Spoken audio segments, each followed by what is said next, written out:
വോട്ടെടുപ്പ് തുടങ്ങി. ഇത് ഇപ്പോൾ 9ാം മണിക്കൂറാണ്. കേരളത്തിൽ കനത്ത പോളിംഗ് ആണ് രേഖപ്പെടുത്തുന്നത്.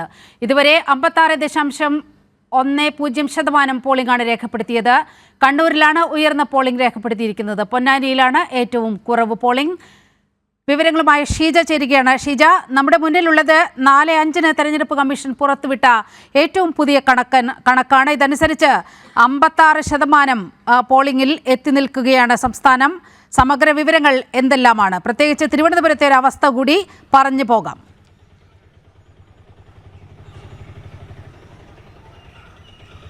തീർച്ചയായും നീലിമ, ഏതായാലും സംസ്ഥാനത്ത് പോളിംഗ് ശതമാനം 60-നോട് അടുക്കുന്നു എന്നുള്ളത് തന്നെയാണ് ഈ ഒരു ഘട്ടത്തിൽ നമുക്ക് കൂട്ടിച്ചേർക്കുവാനുള്ളത്. ഏതായാലും നീലിമ സൂചിപ്പിച്ചതുപോലെ തന്നെ 4:15 അത് ക്ഷമിക്കണം, ഒടുവിലുള്ള കണക്ക് ഇപ്പോൾ പുറത്തു വന്നിരിക്കുകയാണ് നീലിമ. ഇപ്പോൾ 58%, അതായത് ഇപ്പോൾ നമ്മൾ സംസാരിച്ചതിന് ശേഷം പുതിയ അപ്ഡേഷൻ വന്നിരിക്കുകയാണ്. 58.52% സംസ്ഥാനത്തെ പോളിംഗ് ശതമാനം കടന്നിരിക്കുന്നു. അതായത് ഇനിയിപ്പോൾ അല്പസമയത്തിനകം തന്നെ 60% സംസ്ഥാനത്തെ പോളിംഗ് കടക്കും എന്നുള്ളതിൽ യാതൊരുവിധ സംശയവുമില്ല.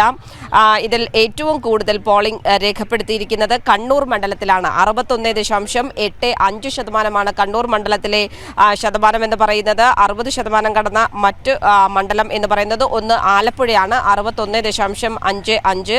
അതിനു പുറമെ വയനാട് 60.30. ഇങ്ങനെ ഈ 3 മണ്ഡലങ്ങളാണ് 60% കടന്നിരിക്കുന്നത്. മണ്ഡലങ്ങളുടെ ശതമാനം ഈ രീതിയിലാണ്. തിരുവനന്തപുരം 56. തീർച്ചയായും ചാലക്കുടി കൂടി 60% കടന്ന പട്ടികയിലുണ്ട്, 60.41. മറ്റ് മണ്ഡലങ്ങളിലെ പട്ടിക ഇപ്രകാരമാണ്.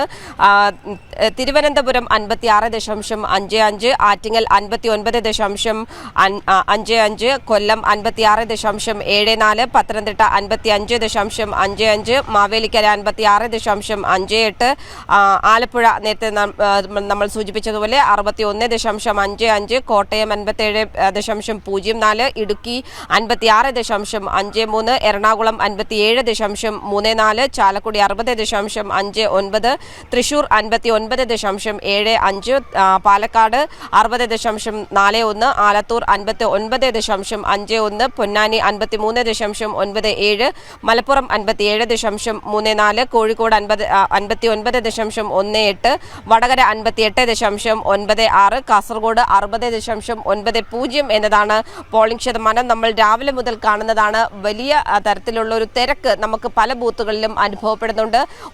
ഉച്ചവരെയും അതിന്റെ തീവ്രതയിൽ ഒരു തരത്തിലുള്ള മാറ്റവും ഉണ്ടായില്ല എന്നുള്ളതാണ് നമുക്ക് സംസ്ഥാനത്തെ ഓരോ പോളിംഗ് ബൂത്തുകളിലെയും സാഹചര്യം നോക്കുമ്പോൾ മനസ്സിലാകുന്നത്. രാവിലെ 7 മണിക്ക് പോളിംഗ് ആരംഭിച്ചെങ്കിൽ അതിന് മുൻപ് തന്നെ നീണ്ട നിര പല പോളിംഗ് ബൂത്തുകളിലും കാണാൻ സാധിച്ചിട്ടുണ്ടായിരുന്നു. ഇപ്പോഴും പോളിംഗ് ബൂത്തുകളിൽ തിരക്ക് പല ബൂത്തുകളിലും അനുഭവപ്പെടുന്നുണ്ട് എന്നുള്ളത് തന്നെയാണ് ഈ ഒരു ഘട്ടത്തിൽ കൂട്ടിച്ചേർക്കാനുള്ളത്. ചില പോളിംഗ് ബൂത്തുകളിൽ ഉണ്ടാകുന്ന ഒരു സാഹചര്യം എന്ന് പറയുന്നത് അവിടെ പോളിംഗ് മന്ദഗതിയിലാണ് പുരോഗമിക്കുന്നത്. അവിടെ വോട്ടർമാരുടെ തിരക്ക് കൂടുതലാണ്, പക്ഷേ മന്ദഗതിയിലാണ് പോളിംഗ് പുരോഗമിക്കുന്നത്. അവിടങ്ങളിൽ ഒരു തരത്തിലുള്ള ആശങ്കയും വേണ്ട. 6 മണിക്ക് ഒരു കാര്യം ചോദിച്ചുകൊള്ളട്ടെ ഷീജ, ഇപ്പോൾ വോട്ട് ചെയ്യാനുള്ള സൗകര്യം ഉണ്ടാകും. തിരുവനന്തപുരത്തെ ഒരു റൂറൽ മേഖലയിലാണ് എന്നാണ് മനസ്സിലാകുന്നത്. ഷീജ, ഇവിടെ നിന്നാണ് ഇപ്പോൾ ലൈവ് ചെയ്യുന്നത്.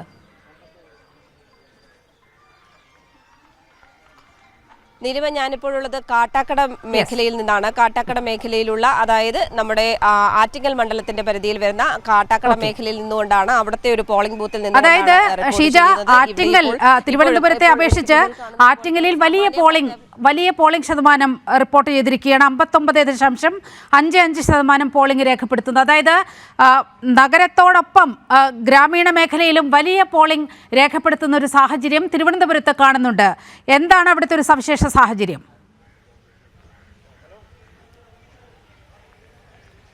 തീർച്ചയായും നീലിമ, രാവിലെ മുതൽ തന്നെ ആറ്റിങ്ങലിലെ ഓരോ ബൂത്തുകളും എടുത്തു പറയുമ്പോൾ കാണാൻ സാധിച്ചത് വലിയ തിരക്ക് തന്നെയായിരുന്നു. രാവിലെ 7 മണി മുതൽ ആരംഭിച്ചപ്പോൾ മുതൽ ഉണ്ടായിരുന്നത്. അത് നഗര ഗ്രാമ വ്യത്യാസമന്യേ എല്ലായിടത്തേക്കും വോട്ടർമാരുടെ നീണ്ട നിരയാണ് കാണാൻ സാധിച്ചിട്ടുണ്ടായിരുന്നത്. ഞാനിപ്പോഴുള്ള ഈ ഒരു കാട്ടാക്കട നിയമസഭാ മണ്ഡലത്തിലെ ബൂത്തിൽ ഇവിടെ അല്പസമയം മുമ്പ് വരെ ആള് ഒഴിഞ്ഞൊരു സാഹചര്യമായിരുന്നു. പക്ഷേ ഇപ്പോൾ ഇവിടെ പകുതിയോളം ക്യൂ നിറഞ്ഞ ഒരു സാഹചര്യമാണ്. കൂടുതൽ പേർ ഇങ്ങോട്ടേക്ക് എത്തിക്കൊണ്ടിരിക്കുകയാണ്. അവസാന മണിക്കൂറുകളാണ് വരാൻ പോകുന്നത്. ഇനി 2 മണിക്കൂർ മാത്രമാണ് അവശേഷിക്കുന്നത്.